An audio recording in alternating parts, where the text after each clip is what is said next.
அனைவருக்கும் வணக்கம். இன்று முதலமைச்சர் அவர்கள் சட்டமன்றத்தில் இல்லை, எல்லாருக்குமே தெரியும். என்ன காரணம் அப்படின்றத நான் வீடியோக்குள்ளே சொல்கிறேன். தமிழக வெற்றி கழகங்களின் எம்எல்ஏக்களின் கன்னி பேச்சால் சுருண்ட திமுக அப்படின்னு சொல்லலாம். நிறைய விஷயங்கள் இருக்குது. நம்மளுடைய முதல்வர் அவர்கள் ஒரு முக்கியமான விஷயத்தில் இருக்காரு. அது என்ன ஏது அப்படின்றத நம்ம சொல்லுவோம். புதுக்கோட்டை மாவட்டத்தில் மிகப்பெரிய அளவு ஒரு பிரளயமே வெடிக்க போகுது. அதை பற்றி நம்ம பேச போகிறோம். இதெல்லாம் தாண்டி தமிழக வெற்றி கழக கட்சியோட ஒரு மிகப்பெரிய 2 தவறுகள் இருக்குது. அது என்ன ஏது அப்படின்றத நான் வீடியோக்குள்ளே சொல்கிறேன். குறிப்பாக இதை பற்றி உங்களுடைய கமெண்ட் அப்படின்றது ரொம்ப முக்கியம். ஏன்னா நம்மளுடைய தமிழக வெற்றி கழக தொண்டர்கள் என்ன நினைக்கிறீங்க அப்படின்றத நம்ம கமெண்ட்டில் எதிர்பார்க்குறோம். சொல்லிடுங்க. இப்போ ஃபஸ்ட்டு நம்மளுடைய சட்டமன்றத்தில் நடந்த பல குஜிலி மஸ்துகள் இருக்குது, பேசுவோம். என்னென்னா, நம்மளுடைய தமிழக முதலமைச்சர் அவர்கள் இன்றைக்கி சென்னையில் இருக்கிற மாநில கல்லூரி அதில் போதை ஒழிப்பு அப்படின்ற ஒரு மிகப்பெரிய ஒரு உறுதிமொழி ஏற்கிறதுக்காக போயிருந்தாங்க. உறுதிமொழி ஏற்று முடித்தாச்சு. அங்கே இருக்கிற சில காவல்துறை அதிகாரிகளுக்கான பதக்கங்கள் வழங்கிட்டு மிகப்பெரிய ஒரு உரை கொடுத்துருந்தாரு. போதை ஒழிப்பு வேண்டாம், நமக்கு அது தேவையில்லை அப்படின்ற மாதிரி. ஏற்கனவே மாரத்தான்லாம் சென்னையில் போயிருப்பாங்கல்ல, அது மாதிரி மிகப்பெரிய அளவில் அந்த ஒரு விழா அப்படின்றது நடந்து முடிஞ்சிச்சு. அங்கே இருக்கிற மாணவர்களோட நடுவில் உட்காந்து பயங்கரமாக ஃபோட்டோலாம் எடுத்தது உண்மையிலே அங்கே இருக்கிற மாணவர்களுக்கும் ரொம்ப சந்தோஷம். அங்கே ஒரு வீடியோ வெளியிட்டிருந்தாங்க. என்னென்னா, இனிமேல் பள்ளி கல்லூரி வளாகத்துக்கு பக்கத்தில் போதைப் பொருட்கள் பயன்படுத்தக்கூடாது அப்படின்ற மிகப்பெரிய ஒரு போதையில்லா பள்ளி வளாகம் அப்படின்ற ஒரு கல்வி வளாகம் அப்படின்ற ஒரு மிகப்பெரிய ஒரு விஷயம் இனிமேல் அரசாங்கத்தில் நிறைவேற்ற போகிறாங்க. அதுக்கான முன்னேற்பாடுகளும் நடந்துட்டு இருக்கு. இதில் பார்த்தீங்கன்னா, நம்மளுடைய காவல்துறை அதிகாரிகள், மூத்த அதிகாரிகள் நிறைய பேர் பங்கேற்றிருந்தாங்க. இப்போ அங்கே கூட ஒரு குட்டி பையன் போலீஸ்லாம் அதெல்லாம் தூக்கி கொஞ்சினதெல்லாம் உண்மையிலே நல்லா இருந்துச்சு. அதுக்கப்புறமா பார்த்தீங்கன்னா, அப்படியே சட்டப்பேரவைக்கு நம்ம வந்தோம்னா, இன்றைக்கி பலவிதமான சட்டப்பேரவைகளில் தாக்குதல்கள், தனிப்பட்ட முறையில் நடந்த தாக்குதல்கள் அப்படின்னு சொல்லலாம். ஓபிஎஸ் அவர்களை செங்கோட்டையன் அவர்கள் நேருக்கு நேராக கேள்வி கேட்ட விஷயம். ஏன்னா இன்றைக்கும் செங்கோட்டையன் அவர்களுடைய பாக்கெட்டில் பார்த்தீங்கன்னா ஜெயலலிதா அம்மாவுடைய ஃபோட்டோ இருக்கும். இதுக்கு நம்ம பல வரலாறு பேசி முடிச்சிட்டோம். முதல்வர் அவர்களே விஜய் அவர்களே வைக்க சொல்லியிருக்காரு செங்கோட்டையன் அவர்களே, நீங்கள் எப்படி இருக்கீங்களோ அப்படியே இருங்க அப்படின்ற ஒரு விஷயம்.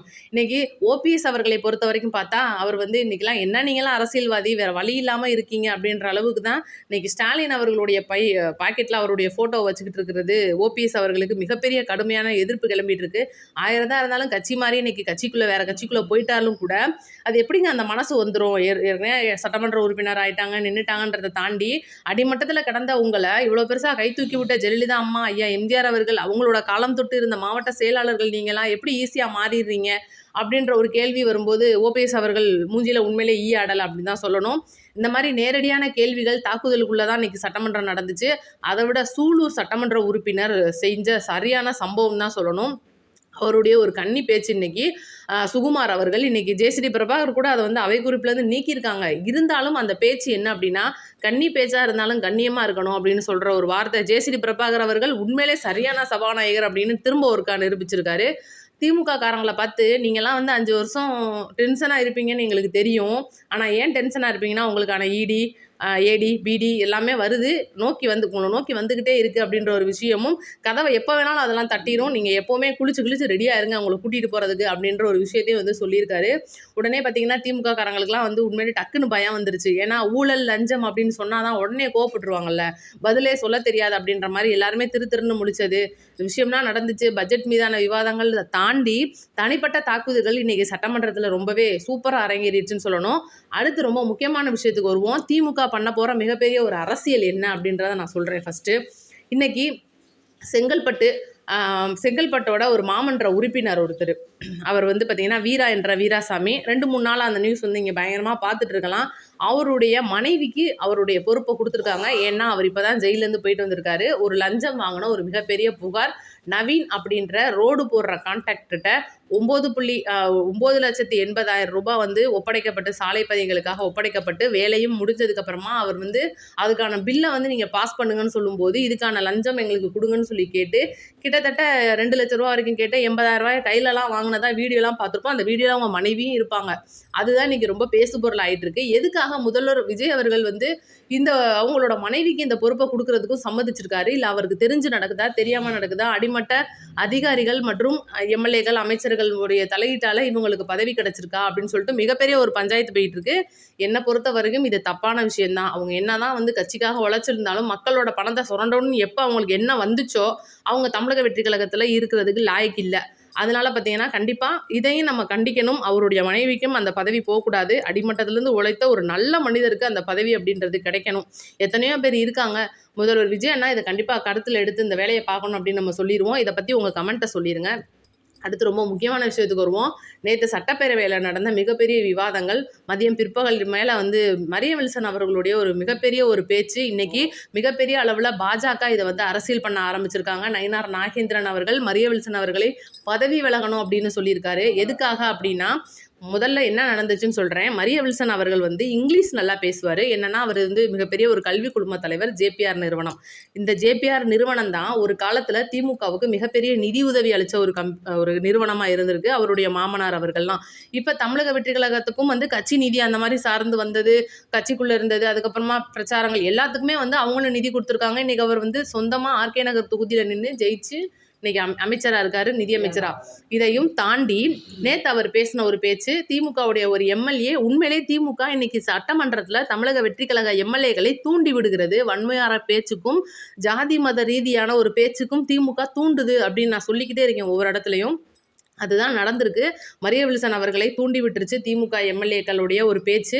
என்ன சொல்லிட்டாருன்னா, என்னுடைய பேச்சை நீங்க கிண்டல் பண்றீங்களா, தனி மனித தாக்குதலுக்கு வர்றீங்களா, என்னுடைய உருவகேலி பண்றீங்களான்ற மாதிரி பேசிக்கிட்டே இருந்தவர், எனக்கு வந்து மொழி அப்படின்றது சட்டமன்றத்தில் முக்கியம் கிடையாது, என்னுடைய அன்பை கற்றுட்டு நான் வந்திருக்கேன், என்னுடைய அறவழியை நான் கற்றுக்கிட்டு வந்திருக்கேன், எனக்கு பைபிள் இதை சொல்லி கொடுத்துருக்கு அப்படின்ற ஒரு விஷயத்தை நேற்று சட்டமன்றத்தில் அவர் சொன்னதை யாருமே கண்டுட்டீங்களா கண்டுக்கலையான்னு தெரியல.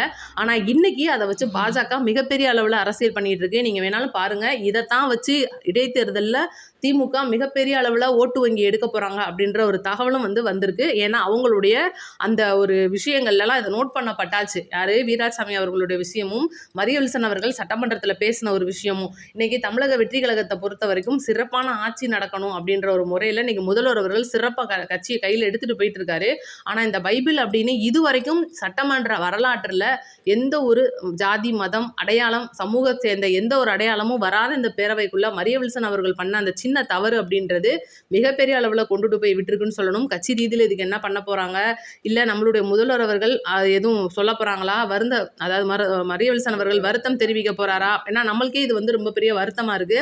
இதை பத்தி மறக்காம உங்களுடைய கமெண்ட்டை சொல்லுங்க. ஏன்னா அவர் சொல்லியிருக்கலாம், நாங்கள் வந்து அறவழியில கத்துட்டு வந்துருவோம், எங்களுக்கும் அன்பெல்லாம் தெரியும், மொழி தேவை கிடையாது, நான் தமிழ்ல பேசுறேன்னா இங்கிலீஷ்ல பேசுறேன்னான்றது முக்கியம் இல்லை, என்ன பேசுறேன்றது தான் முக்கியம்னு சொல்லியிருக்கணும். ஆனால் அவர் அந்த இடத்துல பைபிள்னு சொல்லும்போது திமுக நம்மளை தூண்டிவிட்ட ஒரு விஷயம் நடந்துருச்சு அப்படின்னு நமக்குள்ளேயே ஒரு வருத்தம். ரைட், இதை பற்றி மறக்காமல் கமெண்ட்டில் சொல்லிடுங்க. இப்போ அடுத்து முக்கியமான விஷயத்துக்கு வருவோம். புதுக்கோட்டை மாவட்டத்தை பொறுத்த வரைக்கும் விஜயபாஸ்கர் அவர்களுக்கு கழக ஒன்றிய செயலாளர் அப்படின்ற ஒரு பதவியும் கொடுத்துருக்காங்க. அது போக மண்டல பொறுப்பாளராகவும் இன்னைக்கு இருக்காரு. பர்வேஸ் அவர்களை தாண்டி இன்னைக்கு தமிழக வெற்றி கழகத்தில் விஜயபாஸ்கர் அவர்கள் இணைஞ்சதுல இருந்து மிகப்பெரிய அளவில் ஒரு எதிர்ப்பு கிளம்பிட்டே இருக்கு டிவிக்கில். ஆனால் இன்னைக்கு பார்த்தீங்கன்னா அதிமுகல இருந்து ஒரு மிகப்பெரிய விஷயத்த போஸ்டர் அடிச்சே ஒட்டியிருக்காங்க. என்னன்னா, முத்தரையர் இன மக்கள் அப்படின்ற இடத்துல இருக்கும்போது புதுக்கோட்டை மாவட்டம் விராலிமலையில் புதுக்கோட்டையில் அவருக்கு எதிராக மிகப்பெரிய அளவில் பார்த்தீங்கன்னா ஒரு போராட்டம் நடத்த போகிறோம். என்ன போராட்டம்னு கேளுங்க. இதில் தான் அதிமுக மிகப்பெரிய அளவில் சிக்கியிருக்கு.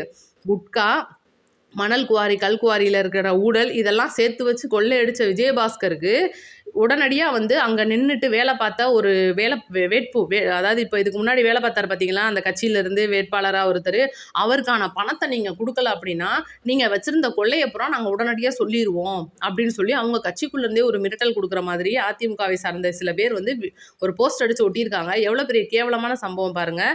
அவர் வந்து அவர் மேலே வழக்கு இருக்குது, எல்லாமே இருக்குது, அவரை வந்து உங்களுக்கு ஆகாதுன்றதெல்லாம் வேற. ஆனால் அதிமுக காரங்களுக்கே அவர் ஆகலை அப்படின்றது இப்போ தான் நமக்கு தெரிய வருது. இன்னும் எடப்பாடி வந்து கட்சியை முடிக்காமல் விட மாட்டார் போல அப்படின்ற மாதிரி நிறைய சம்பவங்கள் இருக்குது. அடுத்தடுத்து நம்ம பேசுவோம். அதை விட ரொம்ப முக்கியமாக இன்னைக்கு தேவையில்லாத ஆணி அப்படின்ற ஒரு இடத்துல தனுஷ் வந்து கோவையிலேருந்து அவருடைய கட்சி பணிகளை தொடங்க போகிறாராம். இந்த ஆணியை வேற கழுதை பிடுங்கி இருங்கப்பா நாராயணா, அந்த கொசு தொல்லை தாங்க முடியலடான்ற மாதிரி தான் இருக்குது. இதை பற்றி நீங்கள் என்ன நினைக்கிறீங்கன்றத கமெண்ட்டில் சொல்லிடுங்க. நம்மளுடைய முதல்வர் அவர்கள் சொன்ன மாதிரி இந்த போதை ஒழிப்பு அப்படின்றது ஒவ்வொரு கல்லூரிக்குள்ளேயும் கொண்டுட்டு வந்து மாணவர்களை பாதுகாக்க வேண்டியது ஒவ்வொரு தனிநபரின் ஒரு கடமையாக எடுத்துட்டு நம்ம செய்யணும். நன்றி, வணக்கம். அடுத்த வீடியோவில் சந்திப்போம்.